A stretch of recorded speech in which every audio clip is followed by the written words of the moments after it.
This episode is brought to you by Sable International, building futures beyond borders.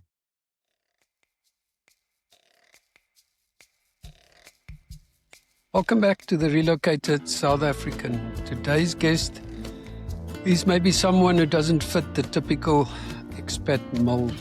Werner Trieloff is based in Porto Alegre in Brazil, but his work spans continents, connecting people, opportunities, and businesses across Latin America, Africa, Europe, and the US. Welcome, Werner. Thank you, Jan. Always a pleasure to be with you and be part of the show. Excellent. Lucky to have you. So, have to ask the first question. Where is Porto Alegre relative to, we all know Sao Paulo, but... Yeah, or I would rather say the most famous one is Rio de Janeiro. Of course, but Rio. Yes, Sao Paulo as well. We're about an hour and a half, 2 hours flight down. It's the southernmost state of Brazil, Rio Grande do Sul, and the city called Porto Alegre. It's close to Argentina and Uruguay. So, very, very southernmost state. Okay, excellent. So, Werner, where did you grow up in South Africa and study, and how did you get to live in Brazil? When I moved to Portugal, I had no idea how much paperwork was involved. Police clearances, apostille certificates, unabridged documents. It can feel overwhelming. Apostille takes care of it all for you. They apply, follow up, and courier everything directly to your door, whether you are still in South Africa or already settled abroad. Click the link in the description below and let Apostille take it from there.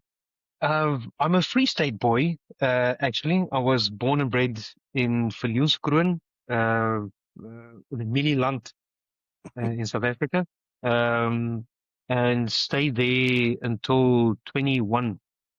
Then I moved over to Scotland for a while, lived close to Loch Ness, up in Scotland. Was a great time. And then moved down to London for a stitch as well, I think about a year and a half or so. And then moved back to South Africa, studied at the Pucker, good old Potchefstroom Pucker.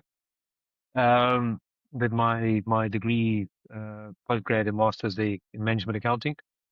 And during my time in when I was living in London, I traveled across Europe and I met a Brazilian lady in Austria. And found out that actually she was living on the west side of London. I was living on the east side. We both were traveling across Europe, and we met up.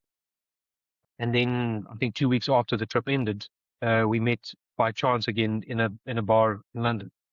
Now, London, the size of that it is, by chance is really It was destined. It was destined.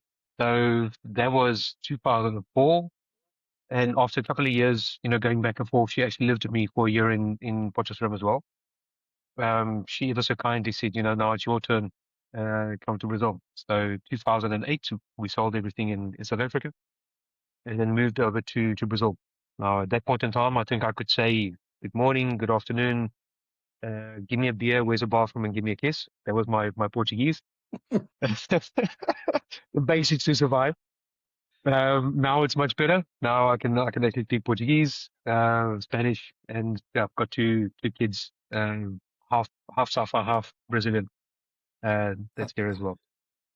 Okay, awesome. We always get told that the Brazilian Portuguese is very different to what we speak and or what we hear. We have quite a lot of people that, especially in the building trade, that come here and are Brazilian. So, but all I can say is now falo Portuguese. Yeah,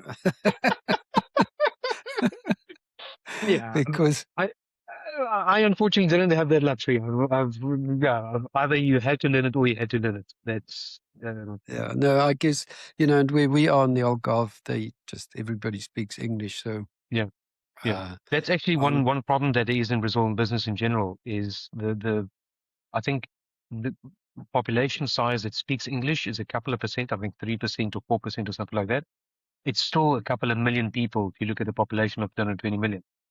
But if you go across the country, depending on where you travel to, you struggle. And specifically if you come here for business, it is complicated. So I have to ask, I was wondering where you said you're a whiskey connoisseur, and obviously living in Scotland, the UK, that's part of it. So what's the best whiskey you've tasted, and why is it special? Oof, oof. That's a oof. That's a difficult question. It's the same as if someone asks you what country, is the best that you visited or lived in. Each one has got its own nuances and good Maybe points I in should that point. make it But easy and say, is Scotch whiskey the best? yes and no. There's a Japanese whiskey called Hibiki that is out of this world. Anybody that likes whiskey, I really recommend that. Um, and then on a Scotch whiskey itself, Talisker 18 years. That's a sweet spot. It's one of the best whiskey in the world for a couple of years. It's phenomenal. But the Japanese whiskies is something to explore for people that enjoy whiskey. It really is worthwhile. Excellent. Now, I had to ask that. So, Werner, I mean, as a management accountant, you studied to be a management accountant. Was the plan kind of to follow a traditional corporate type of office career, and how did that change to be where you are today?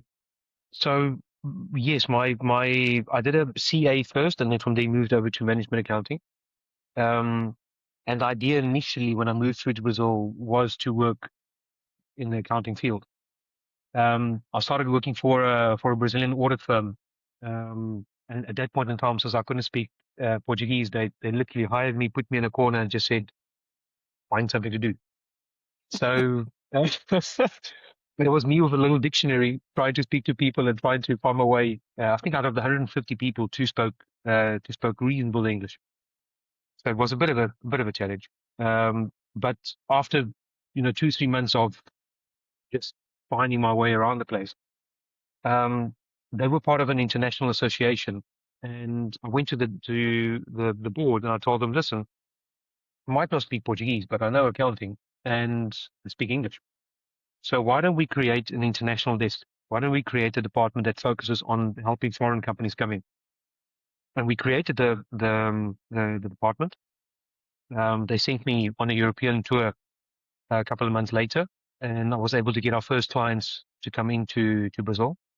One of those I actually still work with today, so it's been over 20 years still that we work together. But through that, we started a whole new line where I started acting more, instead of doing the physical accounting, acting more as a liaison between the international associations and the Brazilian operation. And going forward, I then moved over to other company doing similar roles.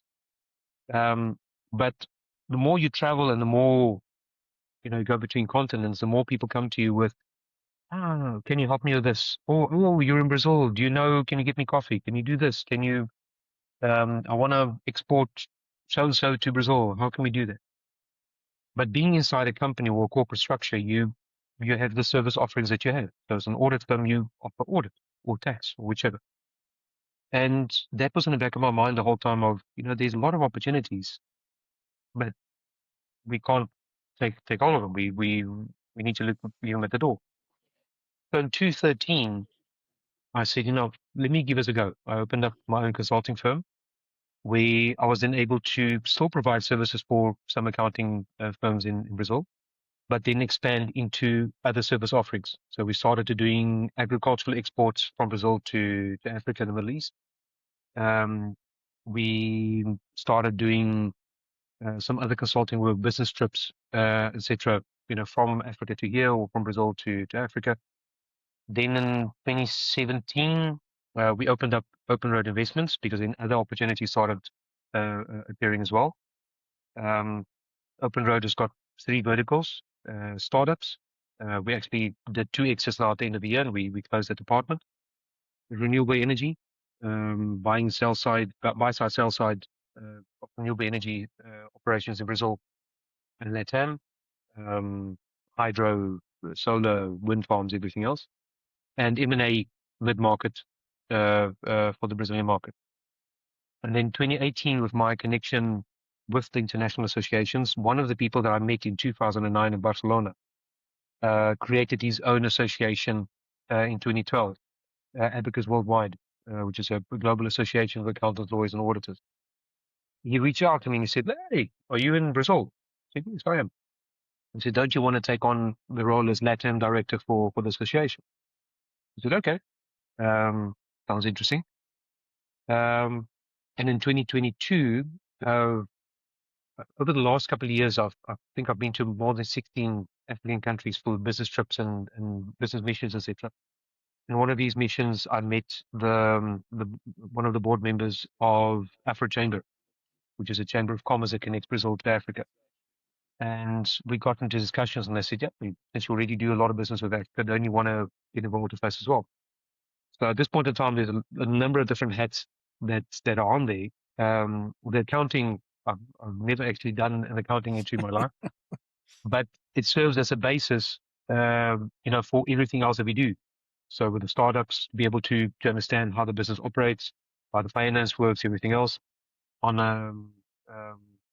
M&A, for example, being able to read financials, being able to speak to people from top level all the way down, etc. So it's given me a good grounding in business in such.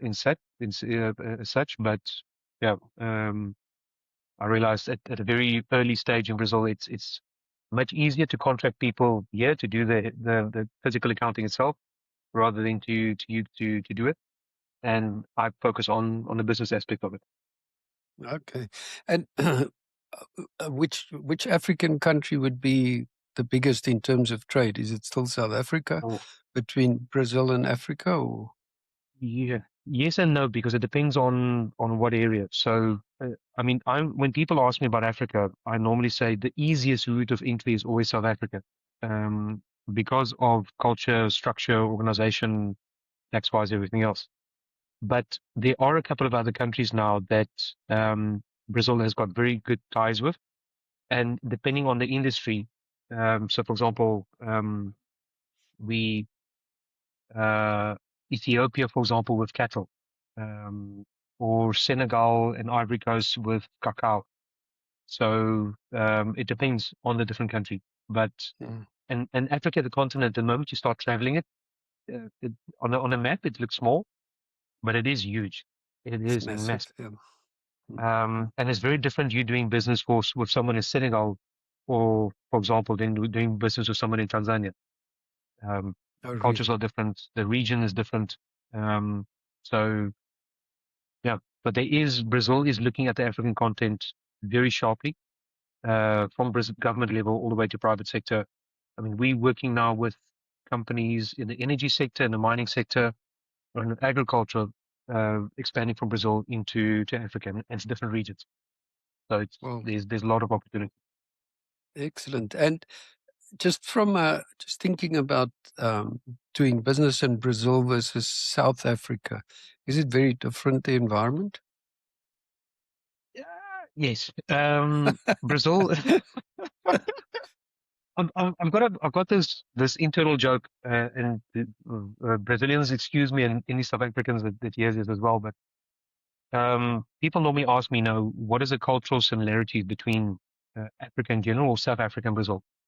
And I say, politically we buggered, economically we're suffering, but the people are always happy, and that is very true for both countries. Now, if you look at a business perspective, Brazil has got one of the most complicated tax regimes in the world.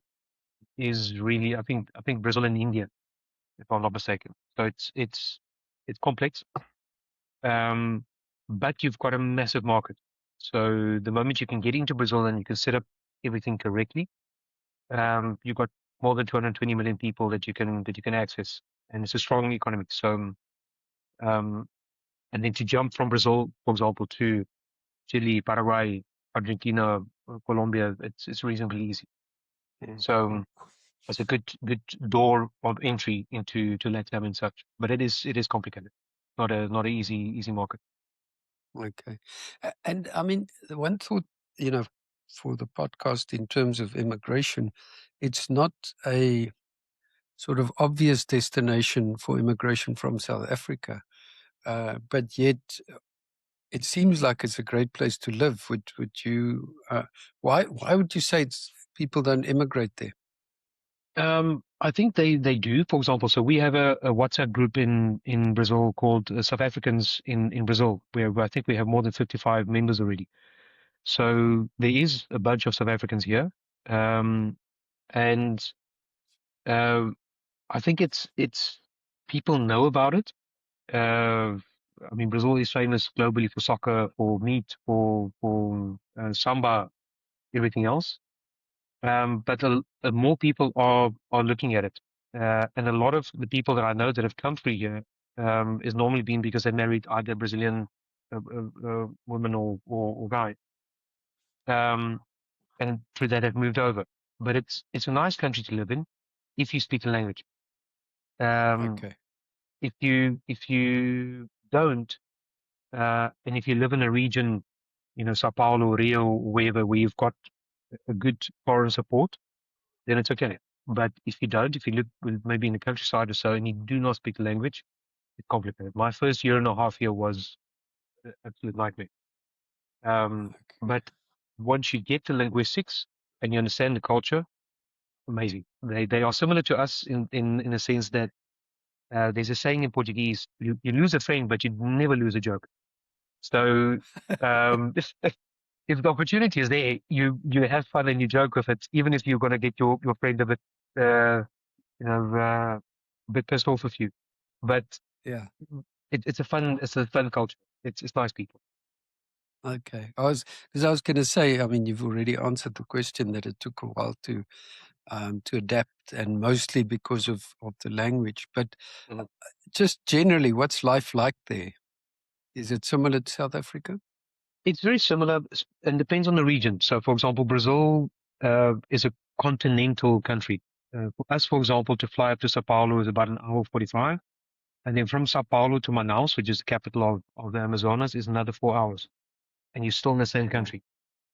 So it's huge. It is absolutely, and sometimes it's cheaper for me to fly to South Africa than it is to fly to Porto Alegre in the north of Brazil, for example.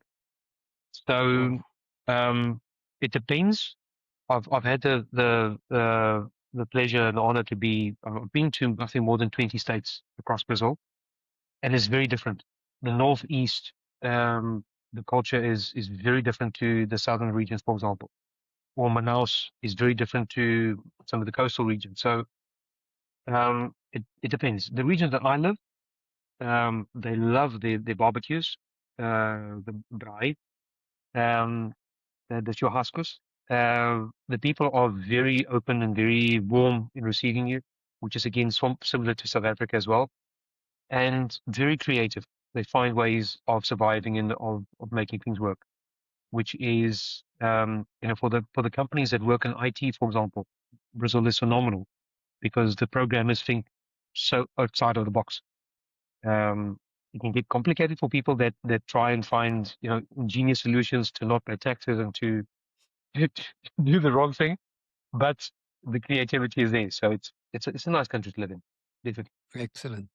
And I mean, obviously, you mentioned barbecue. The meat is phenomenal, but in general, just food-wise.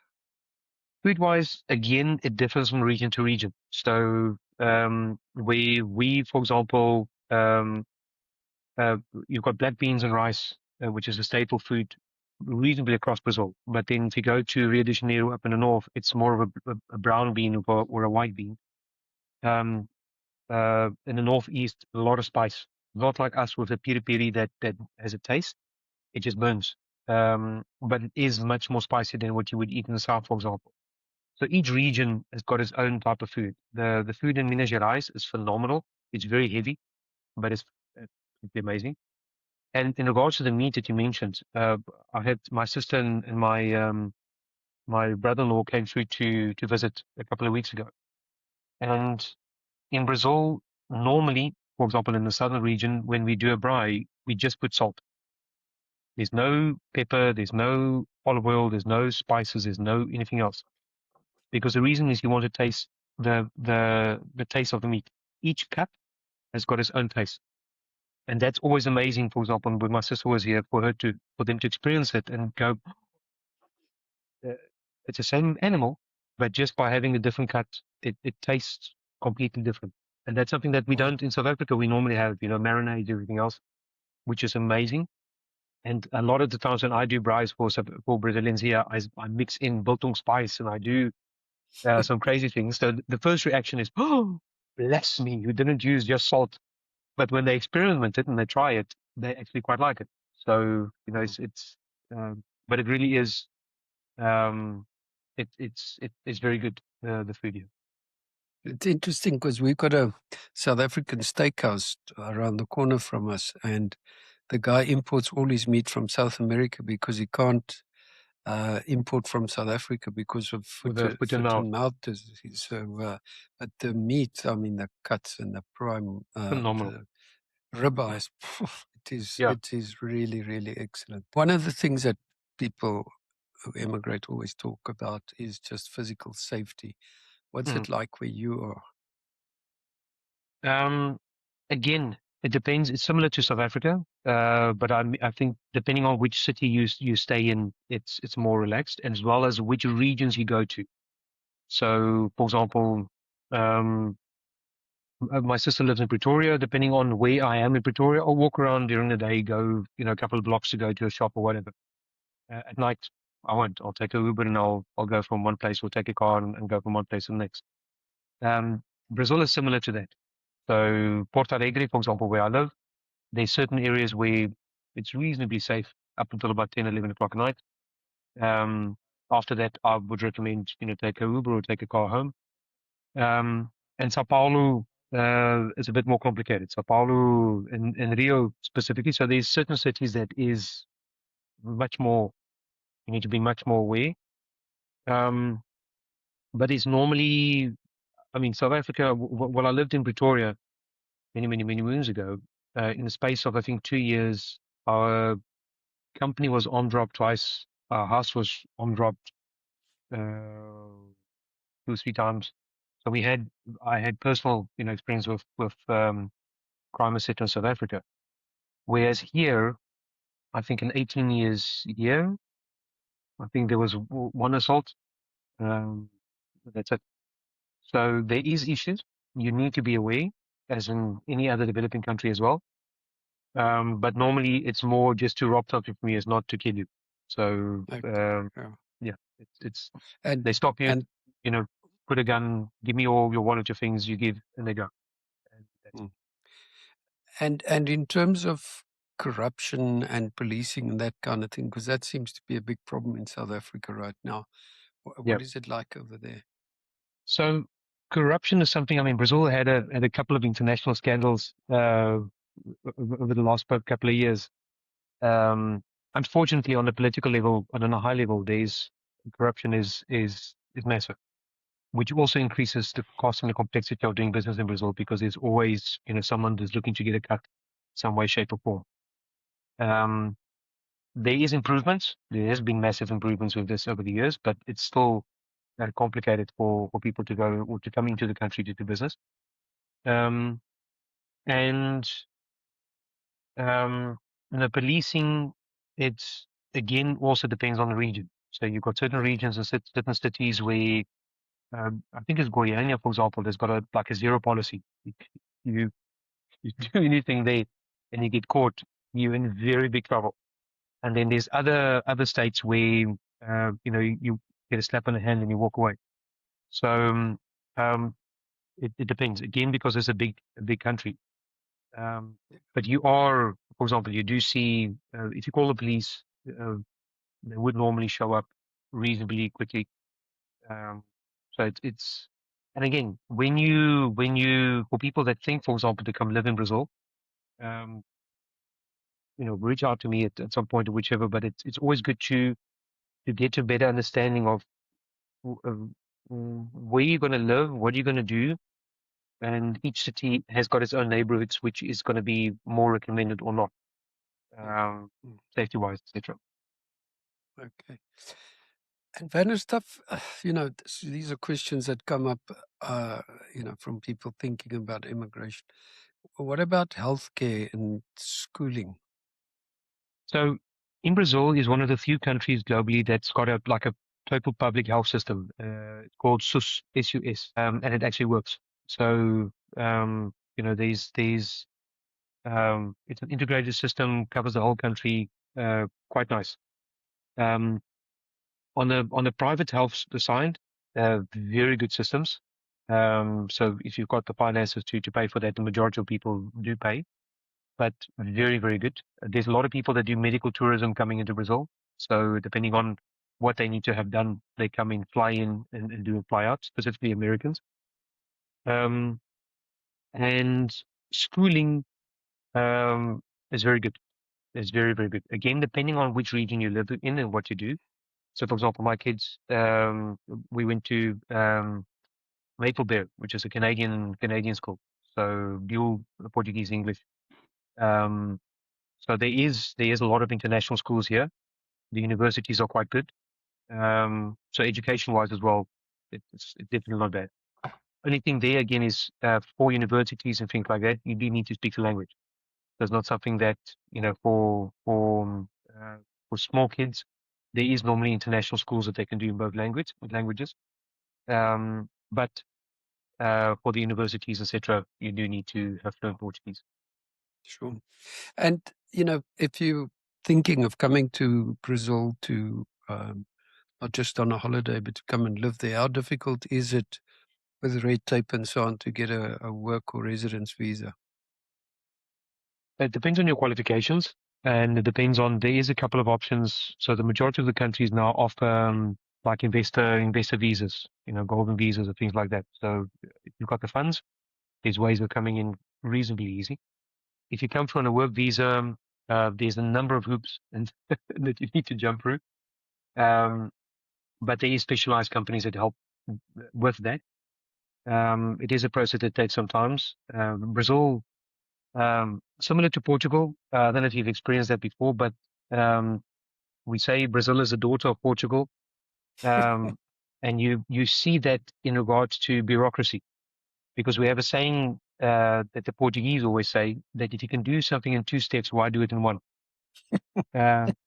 They love processes. They love processes, and it's sometimes but if it's quicker this way. Oh, no. But the process says step 1, step 2, step 3. So there's a lot of bureaucracy that is being changed. So, for example, when I arrived in Brazil, to open up a company took you 60 days, 90 days, or something like that. Now it's down to a week or 2 weeks. So depending on the city as well, but it's much quicker, much more streamlined. So things are improving that things, but the Brazilian culture does love bureaucracy, unfortunately. No, I suppose it's true. It's same in Portugal. We have issues constantly now with the airports. Oh my word, trying to get through an airport here with passport control is just a nightmare. And it's like they don't care. I mean, tourism is one of the biggest things in Portugal, but you wait 3 hours. That's just how it is, It's just that. It's just that. And they don't get excited. That's the other thing. The Portuguese are such calm people. Us South Africans, we tend to get a little bit worked up if we have to wait. So yeah, it's interesting. You mentioned obviously the tax complicated. So it is fairly complex to set up a business, but if somebody wants to do it, it's possible. No, it's definitely possible. And speaking to someone, so for example, that is my specialty. If someone does think about doing business in Brazil, reach out to me. And if you set things up in the beginning correctly, it's not that complicated. And if you've got the right business partners looking after each part of it, it's very doable. But compared, for example, I remember when we did tax code training, etc., in South Africa. I think the tax code was changed once or twice a year, maybe. In Brazil, the tax changes comes in about 5 or 10 times a day. So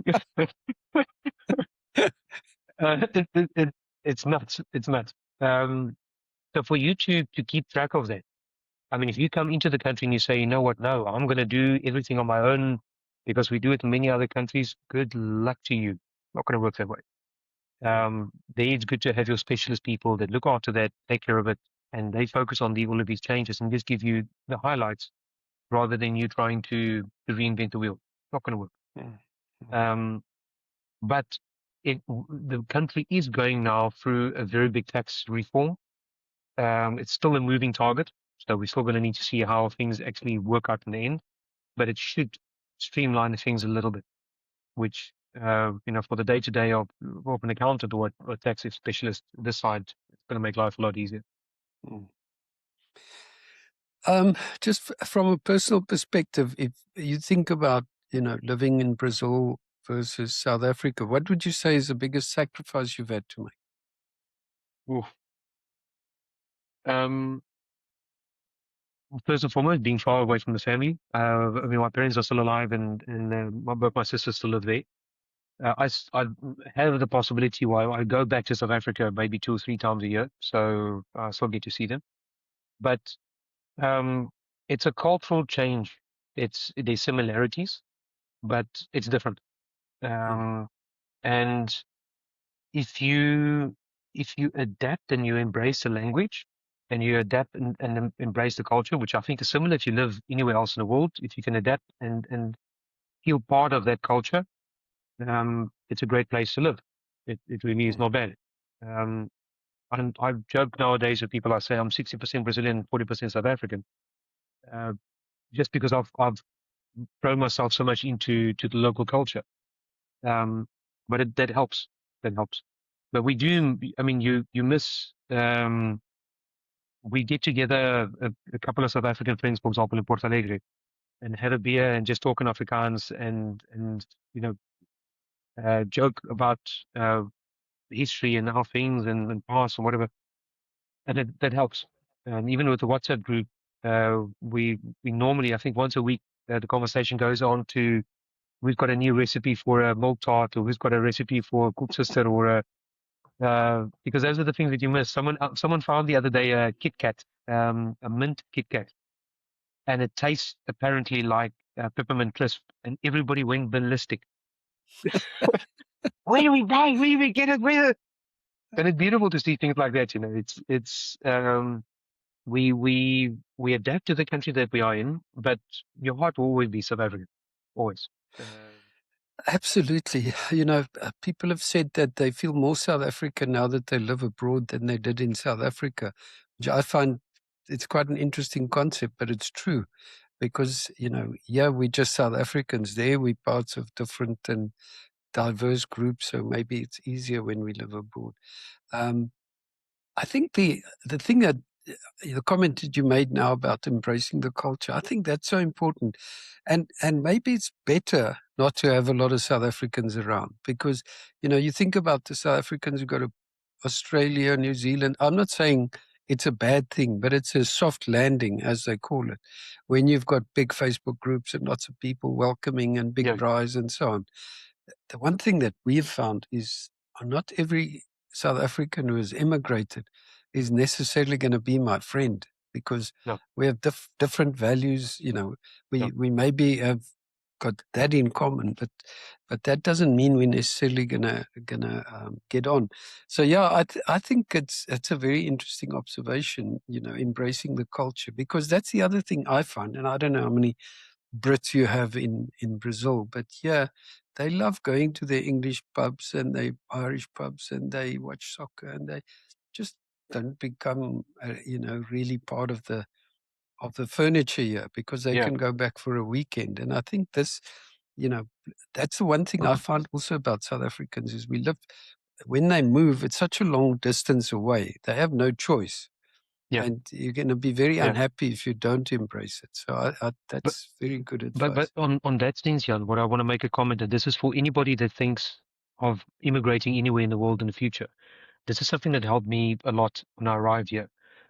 When I lived in London, for example, or in Scotland, we had a big group of foreigners. And so, I had, I think, 2 English friends. The rest were all, from across the globe.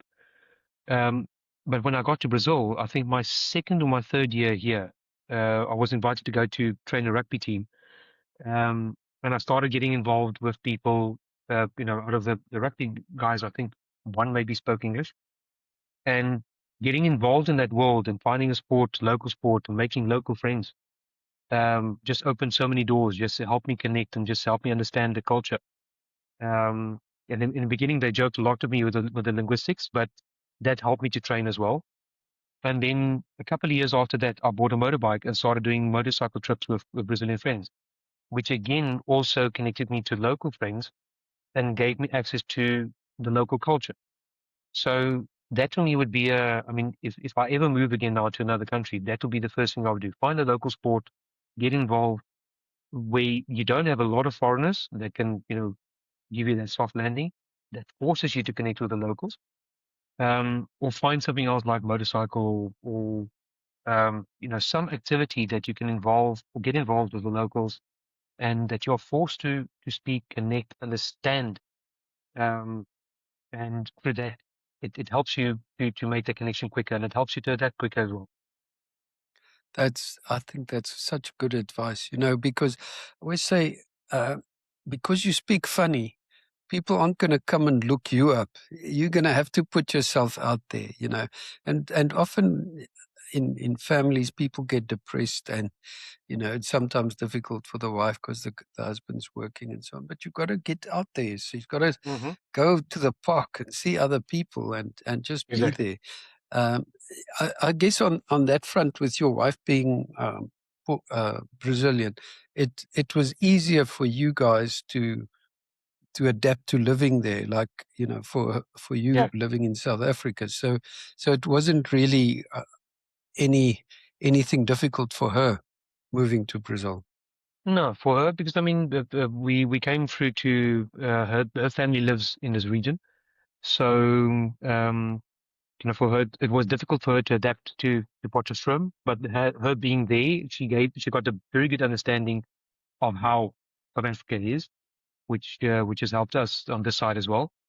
And yeah, I would imagine, if you go as a couple, like for a South African couple that move to a different country, it can be more complicated. At the same time, you've got each other, so you're both going through the same struggles, which also then bonds you closer because you're learning your way through it.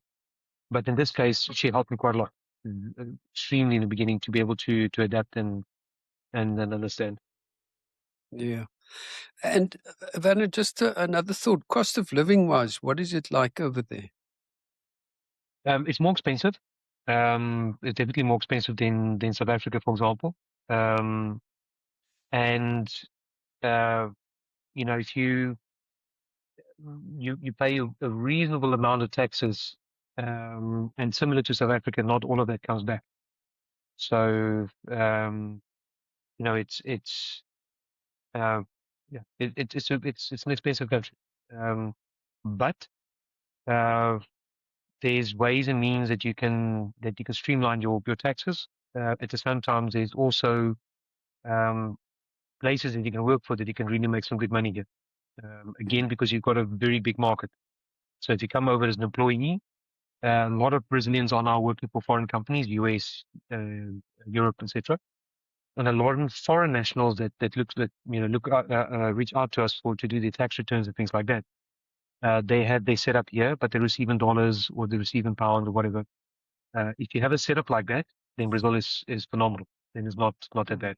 But it is more expensive in comparison to SA, South Africa, for example.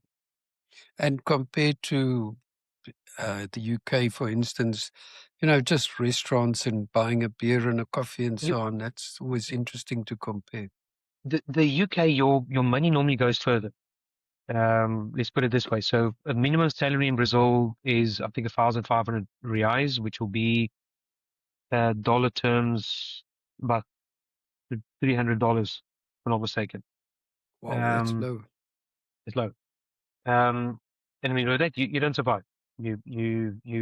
People normally have 2 or 3 jobs and things that they do in order to try and make the ends meet. But as a comparison, for example, McDonald's, I think a meal would roughly be about 40, 50 reais, which would be about $10, $9 or $10 for a meal thing. And that's about 40 reais. And a beer, depending on where you go to, can be anything from 5 reais up to 20, depending on, where you buy. But that's similar to, for example, London. If you go to zone 1, something will cost you £10, and if you go to zone 5, the same thing will cost you £2. It's just Yeah. depending on where you buy. Yeah. Oh, that's very interesting. But I mean, if I look at Portugal, I think the minimum wage is maybe 900 a year, a month. A So month, yeah. yeah, so And 300 then is with the 900 euros, you can actually live quite well. That was the thing that I experienced. I mean, but I've been out of Scotland and UK now for a while. But what I remember from there, even with a lower amount, with 1,500 euros, 2,000 euros a month, you can live reasonably well. You can buy a car, you can eat good food, you can live. In Brazil, not so much. In Brazil, you do need a bit more in order to have a comfortable life. You need to have a high. And in your region, is housing expensive? Yeah, compared to South Africa, definitely. So it's Yeah. much more. It's increased over the last years. Cars, for example, as well. It's much more expensive than it is, for example, in South Africa. And housing, Brazil is much more accustomed to apartments. So Sao Paulo, etc. as well, due to the size, it's gone up instead of expanding. So people live much more in 2, 3, 4, 500 square meter apartments instead of bigger houses. But yeah, it's expensive to buy it. Again, depending on where you go to. Now, the problem in Portugal is obviously because of all the foreigners here, the locals can't afford their housing. So that's Exactly. where the big issue all the time politically. But yeah, I guess that happens all over the world. So maybe last question. I mean, you have spoken about advice to people who are thinking, and maybe you can just think about that as a final thought. But do you see yourself going back to South Africa? A lot of people ask me that. I would maybe retirement one day, but business-wise, I'm in a very unique position here because you don't have many, you know, accountants, fluent English, fluent Portuguese, everything else that does what I do. So business-wise, it's very good to me to be where I am. If you ask me if I still want to do another country, I would love maybe actually to do Portugal and Spain to give it a go. But we'll see how life takes us. But at this point in time, South Africa, I love to go visit. I love to go see my family. I love to go drink South African wine, eat South African food. But Brazil, there's still a lot for me to do here. So I think for the time being, it's going to be here, and maybe in future, look at South Africa again, as I said, for retirement. And your kids are fully Brazilian. They're not. They don't see themselves So as. at this point in time, my daughter is young. My daughter's 8. My boy is 4. So I mean, they've got both passports. We registered them in both countries. So they've been to South Africa a couple of times. So they've there was a cutest thing where my son was, I think, 2.5. We're doing a safari, and he's calling the zebras with their hand, "Come, zebra, come." It was lovely. So I mean, they are going to have contact with South Africa, and they are going to. We're raising them in English and Portuguese, so they are going to have their contact, and maybe, who knows, maybe in future they decide to go live there. But they do know their history, they do know their roots, they do know where they come from, and we'll see how that goes. Quick reminder before we close today: if police clearances, apostille certificates, or any South African documents are still on your list, Apostille sorts it out for you. Visit the link in the description below and see how Apostille can help you on your journey. So yeah, this is the final question. If you think back as a young Werner now, and a young Werner comes to you and he says, okay, I'm 20, 22. What should I do? What will you advise him? Wow. Good question, difficult question. I mean, if you at that point in time, we mentioned that in the beginning of the podcast, I was focused on a career route. Free State boy. I think my hometown has got, I don't know, 10,000 people. Small little place. Never in my mind could I have imagined Brazil, different languages. I've been now, I think, to more than 65 countries. Never would have imagined it. And going back to the 22-year-old Werner, um, I would just say live, because life has got its way of bringing magic to you. It's not always going to be good. It's not always going to be fun. But if you can take the ups and downs together, it's going to get you where you need to get to. Just make sure that you enjoy it and that you give it the most in everything that you do, basically. Excellent. Wow, that's an awesome way to stop. Werner, where can people get hold of you? So you've got me on LinkedIn, Werner Mhm. Trieloff. That's my main contact page, and through that you can send me a message, and I'll we can contact via WhatsApp or via email afterwards. But that's normally my main form of contact. Okay, excellent. We'll put your Oh LinkedIn yeah, contact on oh, the show notes. excellent, beautiful. Thank you so much. Geez, that was such a lekker conversation. Love hearing about Brazil. It's one place that I still have to visit. So thank you so much for joining us today. Jan, it's a pleasure, and looking forward to if in future you decide to come through, give me a shout, and that is open for other people as well. Yes, we help people with the business aspect as well, but if you think of, Werner, we want to come on holiday to Brazil, what do you suggest? Give me a shout. I'll recommend a couple of things.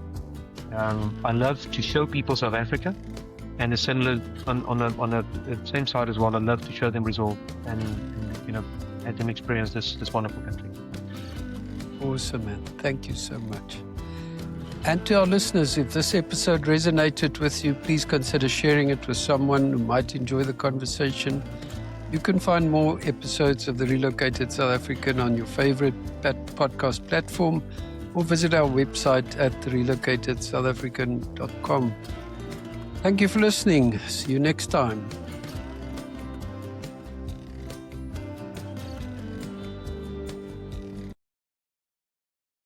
This episode is brought to you by Sable International, building futures beyond borders.